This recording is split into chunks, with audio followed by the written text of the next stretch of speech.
kita nak fokus kepada nukilan Imam Qurtubi. Maka kalau kita tengok nukilan Imam Qurtubi, dia terbahagi kepada dua. Apabila beliau nukil, itu pun belum tentu kata beliau nukil. Nukil ini dia ada beza dengan dia goyak mazhab salah. Dia tak ada nukil, tapi dia kata di sisi dia mazhab salah lagu ni. Belum tentu, sebab tu tajuk tu pun ada keliru dah pihak Syekh letak tu. Nukilan tu ya tak apalah dah. Kemudian nas Imam Al-Qurtubi tu yang saya bagi kepada dua. Yang pertama dia panggil nas hak mutasyabih.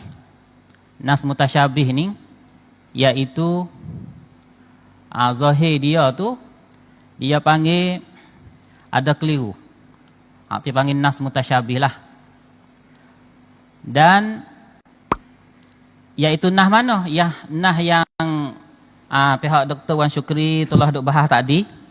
Itu ia panggil salah satu daripada nas yang mutasyabih di sisi kita tengok kepada Imam Qurtubi ni. Dan kita nak faham nas yang mutasyabih sebentuk ini, ya tak mungkin kita baca nas mutasyabih itu dengan berasingan dengan nas-nas yang lain. Tak boleh. Kalau tidak kita jadi cacat dalam manhaj kita. Kalau kita i'timad ala nassin wahidin fil mas'alah wa adamu an-nazar fi baqiyatin nusus arwaridati fiha tu, ia panggil salah satu daripada cacat manhaj. Kadang-kadang akan membawa kepada at-tatarruf. Hasil salah satunya iaitu i'timad di atas nas wahid. Maka saya tengok kepada perbahasan bagi Dr. Wan tadi, jadi nampak nas itu saja.